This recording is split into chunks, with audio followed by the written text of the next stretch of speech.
너는 사랑스러운 주의 축복, 너는 향기로운 주의 약속, 너를 통해 하나님의 언약이 성취되리.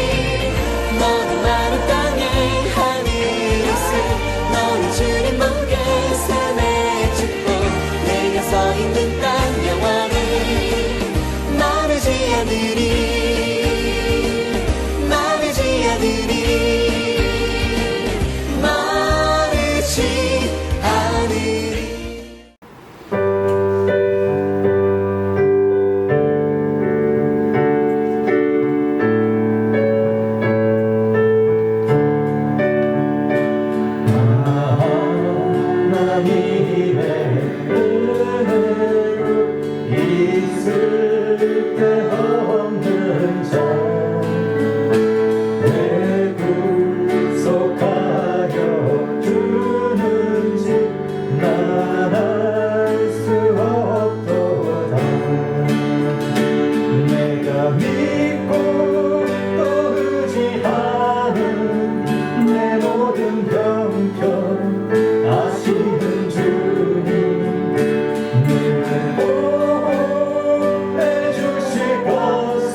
하나님 아버지 감사드립니다. 저희 아가페 식구들 코로나 가운데서도 건강 지켜주셔서 감사드립니다. 하루빨리 코로나가 종식되어 교회 나가 예배드리게 하여 주시옵시고,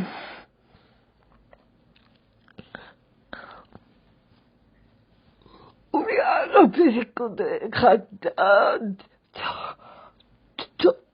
처소에서 예배드리지만 같이 드리는 마음으로 예배드리게 하여 주시옵소서.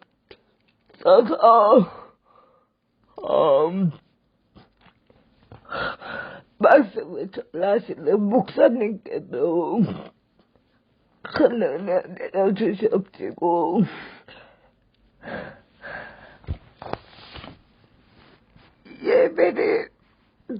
모든 저희에게도 같은 은혜 내려주시옵소서. 우리 구주 예수 그리스도 이름으로 기도했습니다. 아멘. 2021년 9월 19일, 9월의 셋째 주일입니다.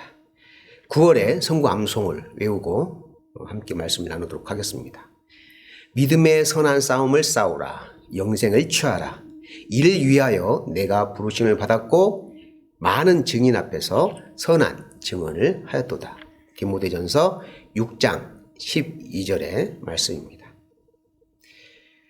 함께 나눌 하나님의 말씀은 사사기 18장 14절에서 31절까지 보도록 하겠습니다.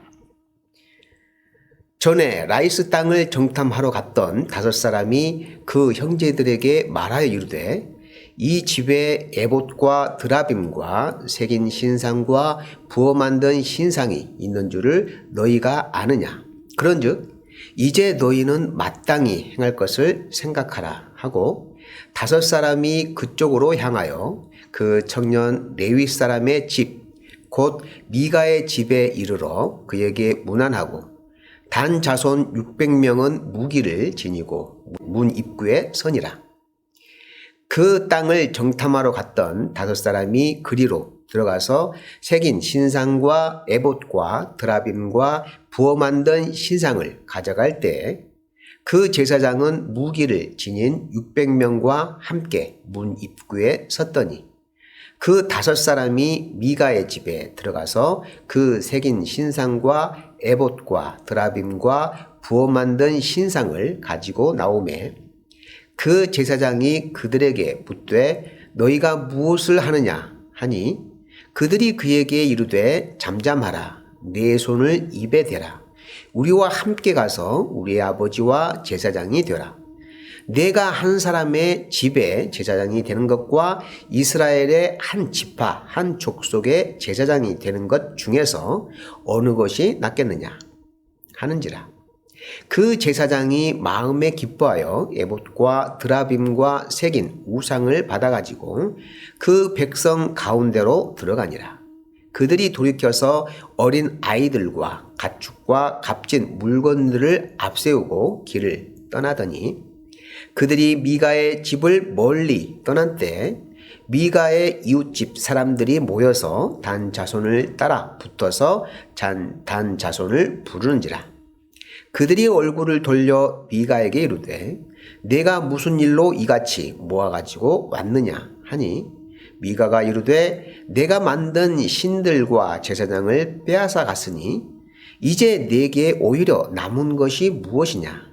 너희가 어찌하여 나더러 무슨 일이냐고 하느냐 하는지라. 단 자손이 그에게 이르되 내 목소리를 우리에게 들리게 하지 말라. 노한 자들이 너희를 쳐서 내 생명과 내 가족의 생명을 잃게 할까 하노라 하고 단 자손이 자기 길을 간지라. 미가가 단 자손이 자기보다 강한 것을 보고 돌이켜 집으로 돌아갔더라. 단 자손이 미가가 만든 것과 그 제사장을 취하여 라이스에 이르러 한가하고 걱정 없이 사는 백성을 만나 칼날로 그들을 치며 그 성읍을 불사르되 그들을 구원할 자가 없었으니 그 성읍이 베드로홉 가까운 골짜기에 있어서 시돈과 거리가 멀고 상종하는 사람도 없음이었더라. 단 자손이 성읍을 세우고 거기 거주하면서 이스라엘에게서 태어난 그들의 조상 단의 이름을 따라 그 성읍을 단이라 하니라. 그 성읍의 본 이름은 라이스였더라. 단 자손이 자기들을 위하여 그 새긴 신상을 세웠고 모세의 손자여 게르솜의 아들인 요나단과 그의 자손은 단 지파의 제사장이 되어 그 땅 백성이 사로잡히는 날까지 이르렀더라. 하나님의 집에 실로에 있을 동안에 미가가 만든 바 새긴 신상이 단 자손에게 있었더라. 사사기의 구성을 보면은 1장에서 16장까지가 사사들의 이야기, 사사들의 활약상을 그리고 있는 내용이고요. 17장에서 21장까지는 신앙적으로, 영적으로 몰락해가는 이스라엘의 어두운 면에 대해서 기록하고 있습니다. 오늘 본문 18절은 미가라고 하는 사람에 대해서 언급하고 있습니다. 미가는 누구입니까? 에브라임 사람으로서 어머니의 돈, 은 1,100개를 훔쳤다가 저주가 두려워서 다시금 돌려준 사람입니다. 도덕적으로 바르지 못한 사람이죠. 어머니는 은 200개를 가지고 아들 미가에게 신상을 하나 만들어 줍니다. 미가는 자신의 집에 신당을 짓고 에봇과 드라빔을 모셔 놓습니다. 또한 레위인을 포섭해서 신당을 운영할 제사장으로 세웁니다. 그나마 미가라고 하는 사람이 제사장은 레위 지파 중에서 직분을 담당한다고 하는 것을 알고 있었던 모양입니다. 이처럼 갖추어 놓아야 하나님이 기뻐하실 것이라고 믿었던 것입니다. 하지만 이것은 분명히 우상 숭배입니다. 하나님 외에 그 어떤 것도 하나님보다 우선시 될 수 없으며 경배의 대상이 될 수 없습니다. 특히 미가는 24절에서 내가 만든 신들이라고 고백하며 자신이 만든 우상이라고 하는 것을 분명하게 밝히고 있습니다. 그런데 이렇게 정성 들여 만들어 놓은 우상들을 단 지파 사람들에게 빼앗기고 제사장으로 세운 레위 사람까지도 빼앗기게 되는 상황에 놓이게 됩니다.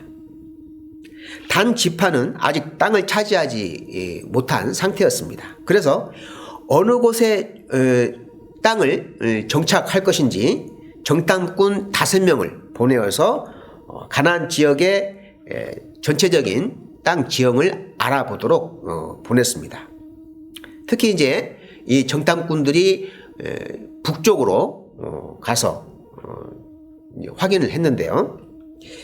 라이스라고 하는 곳을 찾았습니다. 그곳 사람들은 전쟁이라고 하는 경험들을 해보지 않는 그야말로 순진무구한 사람들이 그 땅에 살고 있었습니다. 오늘 본문 27절에서 이렇게 기록하고 있습니다. 한가하고 걱정 없이 사는 백성이라고 표현하고 있습니다. 단 지파의 정탐꾼들이 보기에 이 지역은 쉽게 빼앗아서 정착할 수 있을 것이라고 판단을 했던 것입니다. 정탐꾼들은 600여 명의 단 지파 사람들을 데리고 라이스로 가는 도중에 미가의 집을 방문합니다. 미가의 집에 신상들과 레위인 제사장이 있는 것을 보고 탐이 났던 것이죠. 라이스로 향하던 단지파 사람들 600명과 함께 미가의 집으로 가서 신상들과 레위 제사장을 빼앗습니다. 단지파 사람들이 레위인 제사장에게 제안을 합니다. 한 집안의 제사장으로 있을 것이냐 아니면 한 지파의 제사장이 되고 싶으냐 하고 제안을 합니다. 레위인 제사장의 입장에서 생각을 해보면 당연히 한 집안의 제사장보다 한 지파, 한 족속의 큰 규모의 제사장이 되는 것이 훨씬 더 유리하고 더 조건이 좋죠. 명예와 재물에 눈이 먼 레위인 제사장. 하나님의 사명을 생각하기보다는 세상의 재물과 탐욕에 더 집착하고 있는 것을 볼 수가 있습니다. 사사시대의 죄악이 만연한 그러한 사회 환경을 그대로 보여주고 있는 것이죠. 라이스로 향하는 단 지파를 미가가 쫓아가서 돌려달라고 했지만은 무력으로 제압하는 단 지파 사람들을 상대하기에는 역부족이었습니다. 그래서 결국 포기하고 맙니다. 미가가 만든 에봇과 드라빔 그리고 신상들은 하나님 보시기에 악하고 세상을 타락하게 만드는 원인이 됩니다. 먼 훗날 남유다와 북이스라엘이 나누어지는 분열 왕국의 시대에 북이스라엘 지역의 두 곳에 신당을 만드는데 바로 베델과 그리고 북쪽에 단에 우상을 만들어 놓고 제사를 지내는 장소로 지정을 합니다. 하나님께 제사를 드리던 장소는 예루살렘이죠. 남과 북이 갈라지면서 예루살렘이 남유다 지역에 위치하게 되자 북쪽에 있는 사람들이 남쪽에 있는 예루살렘으로 제사를 지내러 내려갑니다. 이것을 방지하기 위해서 북이스라엘에서는 남유다에 내려가지 않고 북쪽에서도 충분히 제사를 지내도록 할 수 있는 공간을 두 곳에 마련을 해놓죠. 그곳이 베델과 단이라고 하는 두 곳입니다.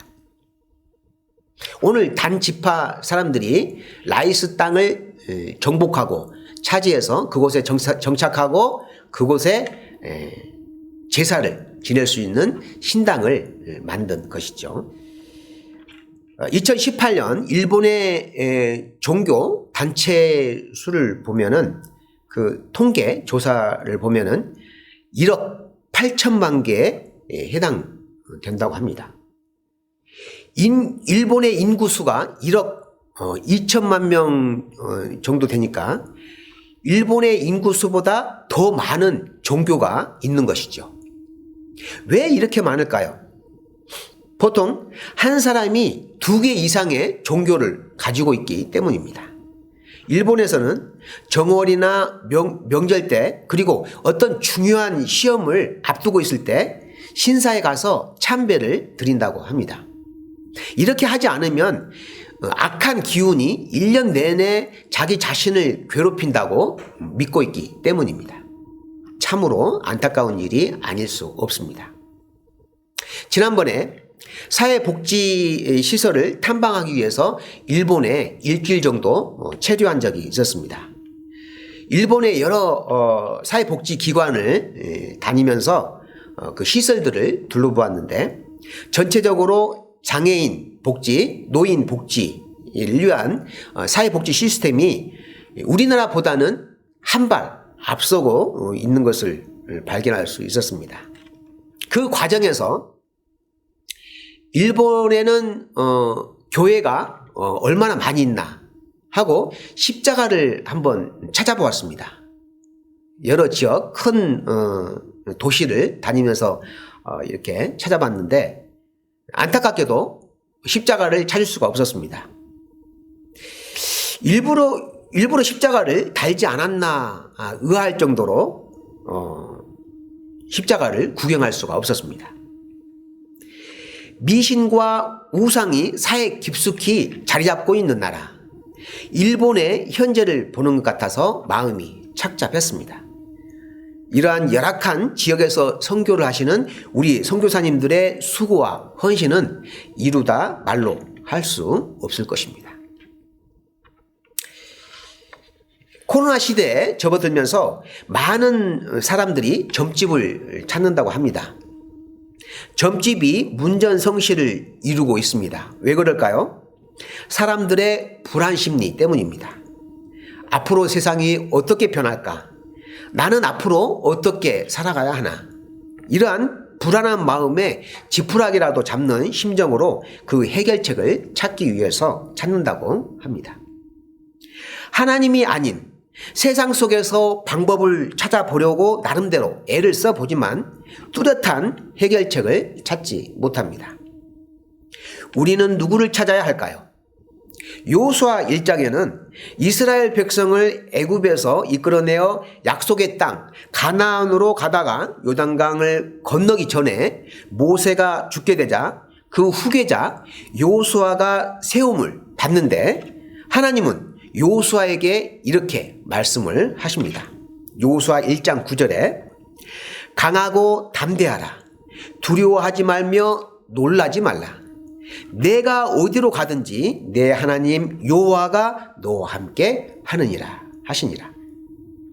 내가 어디로 가든지 내 하나님 여호와가 너와 함께 하느니라. 여호수아를 격려하고 힘을 주는 이 말씀에 여호수아는 자신에게 주어진 사명을 감당해냅니다. 불완전하고 어지러운 세상 속에서는 평안과 안녕을 기대할 수 없습니다. 우리의 길과 진리와 생명이 되시는 하나님 한 분만을 의지하며 살아가는 우리 아가페 봉사부 믿음의 식구들 다 될 수 있기를 간절히 바랍니다. 오늘 조별 모임 할 텐데요. 조별 모임에서는 신앙생활 하면서 하나님보다 더 우선적으로 생각하고 더 우선적으로 집착했던 것이 있었다면 무엇이 있었나요? 불안하고 초조한 마음이 들 때 나는 누구를 의지했나요? 하는 주제를 가지고 조별 모임을 갖겠습니다. 함께 토론해 보시고 또 발표할 수 있는 시간을 갖도록 하겠습니다. 기도하겠습니다. 하나님 아버지 감사합니다. 하나님이 최고라고 여기며 찬양하고 경배하지만 때때로 우리는 살아가면서 하나님보다 더 집착하고 욕심을 내는 세상의 것을 우선하는 일들이 많이 있었음을 고백합니다. 나의 교만과 이기심, 욕심과 탐욕의 마음을 내려놓고 하나님 한 분만으로 만족하며 기뻐하는 삶을 살게 하여 주시옵소서. 내 중심적인 삶에서 벗어나 내 이웃을 돌아보며 함께 공존하며 함께 더불어 살아가는 예수 그리스도의 마음을 담게 하여 주시옵소서. 빛과 소금이 되시는 예수 그리스도의 이름으로 기도합니다. 아멘.